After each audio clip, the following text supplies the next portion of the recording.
Assalamualaikum warahmatullahi wabarakatuh.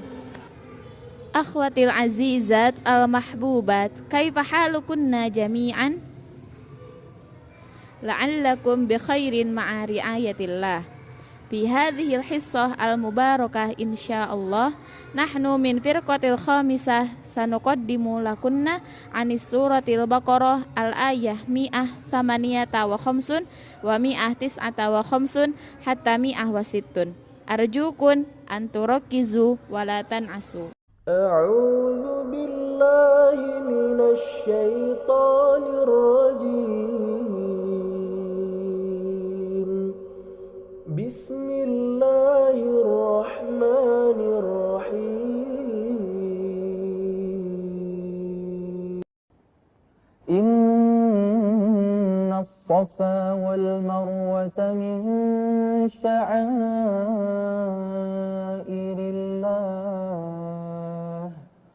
فمن حج البيت أو اعتمر فلا جناح عليه أن يطوف بهما ومن تطوع خيرا فإن الله شاكر عليم. As-sofa adalah batu licin yang diambil dari bentuk jamak dan mufradnya yaitu sofa. Kemudian Al-Mubarrad menjelaskan, as-sofa adalah sejenis batu yang tidak tercampur oleh materi yang lain seperti debu atau tanah. Al-Marwah adalah seperti yang didefinisikan oleh Imam Al-Khalil, berarti sejenis batu putih mulus yang sangat keras. Kemudian jamak dari Al-Marwah ini adalah maruwun, seperti kata tamroh yang jamaknya tamurun yang berarti kurma atau pohon kurma. Sya'airillah, kata syair adalah kata jamak dari kata syairah yang secara bahasa berarti tanda. Hajja, al-hajj dalam pengertian bahasa berarti menyengaja dan melakukan sesuatu berulang kali. Adapun menurut istilah yaitu pergi ke Baitul Atiq atau Baitullah untuk menunaikan ibadah haji yang terdiri tawaf, sa'i, wukuf di Arafah dan ibadah lainnya. I'tamara berasal dari al-umrah yang secara bahasa berarti ziarah. Bentuk umrah secara istilah adalah berziarah ke Baitullah untuk menjalankan ibadah. Junahun berarti kecenderungan terhadap dosa. Ada pula yang mengartikan junah adalah dosa itu sendiri. Ia disebut junah karena cenderung pada kebatilan. Dalam lisan Arab disebutkan janaha berarti condong atau cenderung. Makna global tafsir surat Al-Baqarah.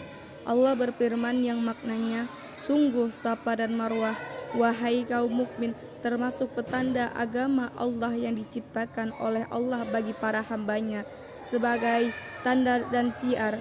Kalian wahai orang mukmin, beribadahlah di sana dengan cara berdoa, berzikir dan berbagai jenis ibadah lainnya. Demikian pula sa'i, yaitu berjalan 7 kali bolak-balik antara dua bukit ini, merupakan bagian dari syiar agama dan salah satu bentuk ritual dalam haji.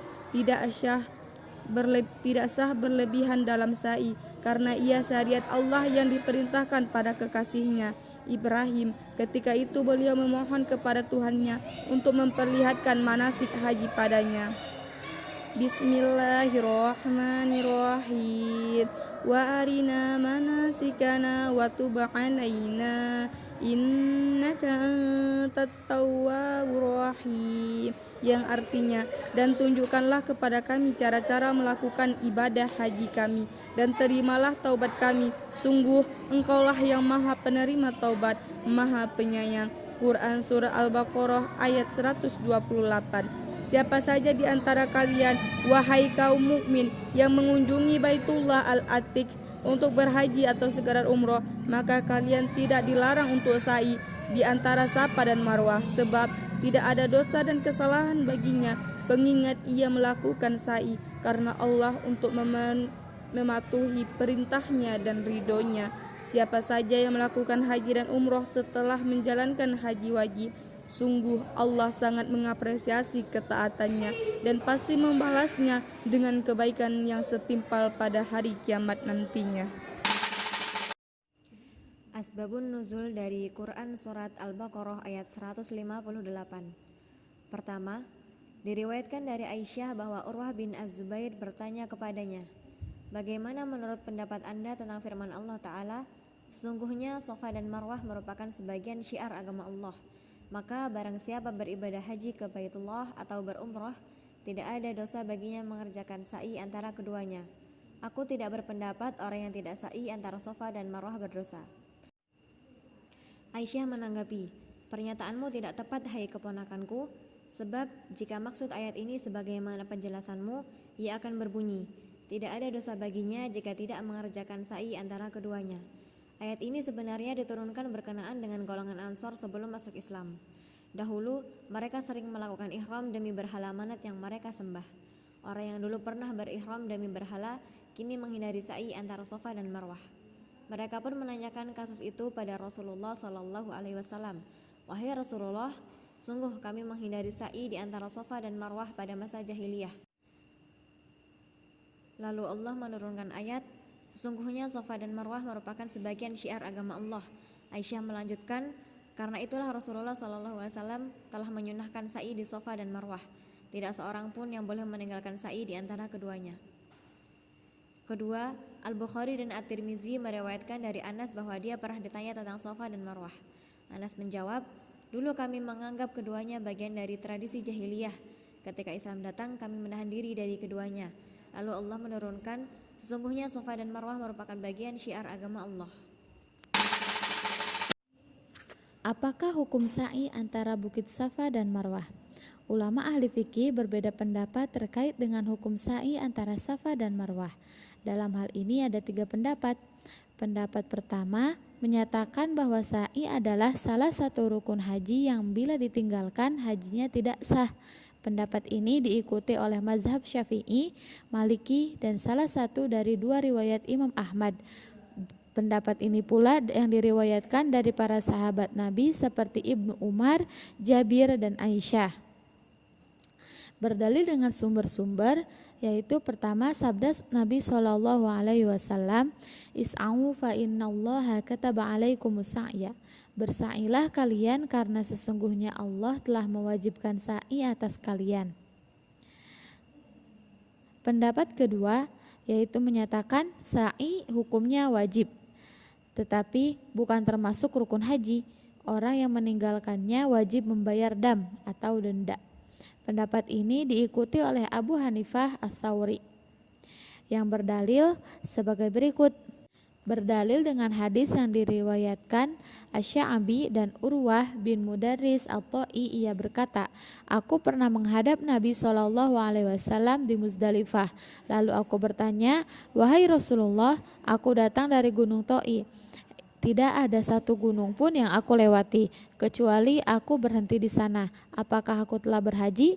Kemudian Nabi SAW menjawab dengan artinya, 'Barang siapa sholat bersamaku saat ini dan wukuf bersamaku di tempat ini, dan benar-benar ia telah sampai di Arafah sebelumnya pada waktu pagi atau siang, maka hajinya telah sempurna dan ia boleh membersihkan kotorannya.'" Pendapat ketiga menyatakan bahwa sa'i hukumnya sunnah dan orang yang meninggalkannya tidak dikenakan sanksi apapun. Pendapat ini dikemukakan oleh Ibnu Abbas, Anas, dan satu riwayat dari Imam Ahmad. Kelompok yang berpendapat bahwa hukum sa'i adalah sunnah, tidak wajib dan bukan pula rukun haji berdalil yaitu firman Allah Subhanahu wa taala, "Dan barang siapa berbuat kebajikan tatawwu, maka sesungguhnya Allah Maha mensyukuri kebaikan lagi Maha mengetahui." Dalam ayat ini Allah menjelaskan bahwa sa'i adalah tatawwu, sunnah, bukan wajib. Dengan demikian, berdasarkan zuhur ayat, orang yang meninggalkannya tidak terkena sanksi apapun. Selanjutnya, hikmah Surah Al-Baqarah ayat 158. Allah memerintahkan kepada kaum muslimin untuk melakukan sa'i antara Bukit Sofa dan Marwah ketika haji atau umroh, serta menjadikannya sebagai syiar agama dan lambang ketaatan kepadanya. Hal itu sebagai upaya untuk menghidupkan kembali sejarah yang pernah terjadi antara Nabi Ismail dan ibunya Siti Hajar. Yang dari kisah mereka, kita bisa mengambil pelajaran bahwa ketika seseorang bersabar karena menjalankan perintah Allah, maka Allah Subhanahu wa Ta'ala pasti akan menolong hambanya. Dan perlu kita ketahui bahwa ujian dari Allah bukan hanya berupa sesuatu yang tidak menyenangkan, tetapi dapat berupa perbuatan yang bernilai kebaikan atau ibadah. Untuk mampu menjalaninya, maka harus ditempuh dengan bersabar. Innalladzina yaktumuna ma anzalna minal bayyinati wal huda min ba'di ma bayyanahu lin-nasi fil kitab ulaika yal'anuhumullahu wa yal'anuhumul la'inun illalladzina tabu wa aslahu wa bayyanu fa ulaika atubu alaihim wa ana at-tawwabur rahim. Yaktumuna dari kata al-kitman berarti menyamarkan dan menyembunyikan. Al-kitman berarti menyembunyikan perkataan. Al-bayyinat merupakan bentuk jamak dari bayyinah, dan secara bahasa bayyinah berarti petunjuk yang jelas. Al-huda merupakan segala sesuatu yang menunjukkan pada kebaikan dan membimbing pada kebenaran. Kata al-huda bentuk derivat dari kata al-hidayah yang berarti menunjukkan pada sesuatu. Yal'anahumullah berarti mencampakkan dan menjauhkannya dari rahmat Allah. Al-la'inun yang berarti para pelaknat segala sesuatu yang ada di permukaan bumi selain jin dan manusia. Tabu, kata tabu bisa diartikan at-taubah yang berarti kembali dan menyesal atas tindakan yang dilakukan. Maka kata tabu artinya menghentikan perbuatan menyembunyikan. Aslahu berarti memperbaiki apa yang telah mereka rusak dengan cara merevisi pernyataan yang telah diselewengkan atau memperbaiki perilaku atau perbuatan mereka. Bayyinu berarti menjelaskan kepada seluruh manusia informasi tentang ciri-ciri Muhammad dan agama Allah yang telah mereka sembunyikan. At-Tawwabur Rahim berarti yang sangat menerima taubat dan sangat mengasihi terhadap para hamba. Asbabun Nuzul Quran Surat Al-Baqarah ayat 159 sampai 160. Ayat ini turun berkenaan dengan sikap ahli kitab saat mereka ditanya tentang apa yang ada dalam kitab mereka tentang kenabian Nabi Muhammad SAW.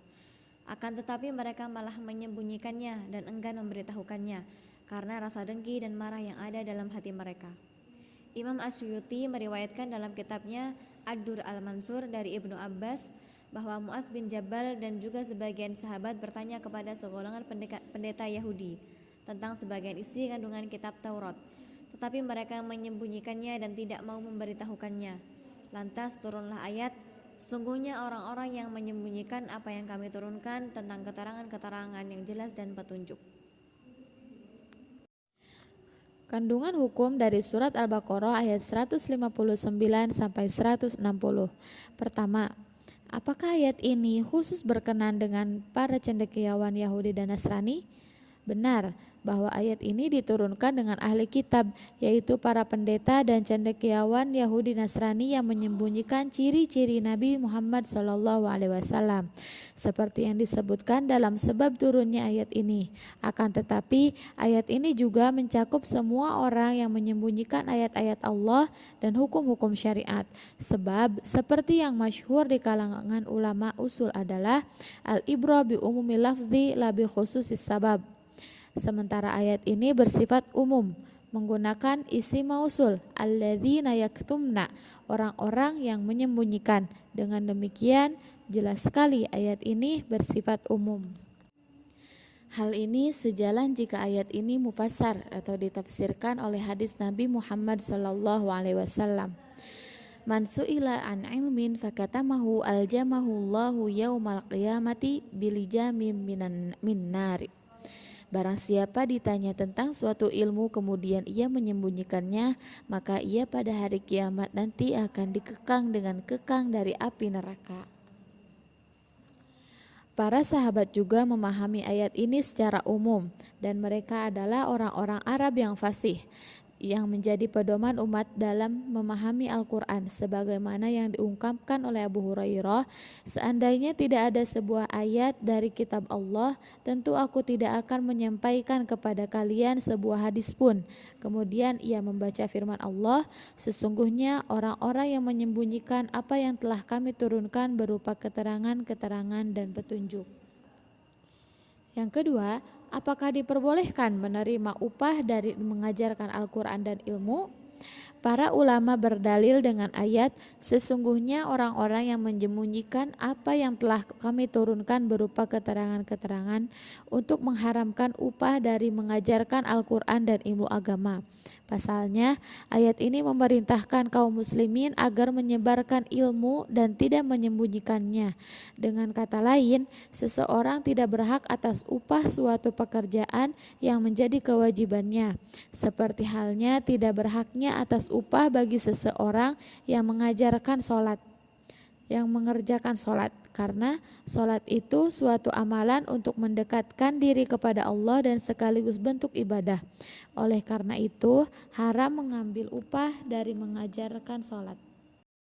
Allah berfirman dalam surat Al-Baqarah ayat 174 yang artinya, sungguh orang-orang yang menyembunyikan apa yang telah diturunkan Allah, yaitu kitab, dan menjualnya dengan harga yang murah. Jadi, ini adalah janji yang diambil Allah dari orang-orang berilmu, dan janji ini mengandung pengharaman penyembunyian dan pengubahan ilmu. Dalam ayat-ayat lain terdapat pernyataan dan perintah yang tegas untuk menerangkan dan menyebarkan ilmu, meskipun tidak disebutkan ancaman di dalamnya. Misalnya, dalam firman-Nya yang artinya, mengapa sebagian dari setiap golongan di antara mereka tidak pergi untuk memperdalam pengetahuan agama mereka dan untuk memberi peringatan kepada kaumnya apabila mereka telah kembali kepadanya supaya mereka dapat menjaga dirinya. Surat At-Taubah ayat 122.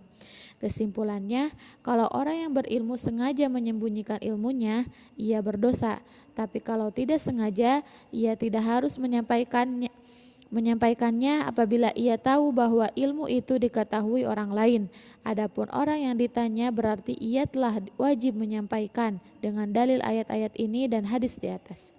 Sebagian ulama menyebutkan bahwa ayat ini menunjukkan tidak bolehnya mengambil upah dari mengajarkan ilmu, sebab ayat ini menunjukkan keharusan menampakkan ilmu dan ketidakbolehan menyembunyikannya, dan seorang manusia tidak berhak mendapat upah atas suatu perbuatan yang harus ia laksanakan sebagaimana dinyatakan oleh ayat.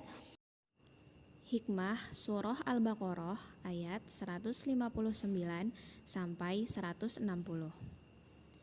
Datangnya agama Islam bertujuan untuk menjadi petunjuk bagi umat manusia dan mengeluarkannya dari kegelapan menuju cahaya kebenaran. Allah Subhanahu wa Ta'ala memerintahkan agar mengajarkan orang-orang yang tidak mengerti dan menunjuki mereka yang masih dalam kesesatan, serta mengajak kepada agama Allah. Karena dalam Islam, menyebarkan ilmu dan memerangi kebodohan termasuk ibadah. Sehingga, kelak di hadapan Allah, tidak ada lagi alasan bagi seseorang untuk mengelak karena belum menerima dakwah. Sementara, bagi orang-orang yang menyembunyikan ilmu, terutama ilmu syariat, dan tidak menyampaikannya, sesungguhnya Allah Subhanahu wa Ta'ala mengancam siksa yang sangat pedih bagi siapa saja yang menyembunyikan ayat-ayatnya. karena perbuatan tersebut adalah dosa besar yang pelakunya berhak mendapatkan laknat dan dijauhi dari rahmat Allah Subhanahu wa taala. Sebagaimana sabda Rasulullah Shallallahu alaihi wasallam, "Man su'ila an ilmin fakatamahu aljamahullahu yaumal qiyamati bilijamin minnar." Barang siapa ditanya tentang suatu ilmu lalu ia menyembunyikannya, maka ia akan diberi kendali pada hari kiamat dengan kendali dari api neraka. Na'udzubillah, tsumma na'udzubillah.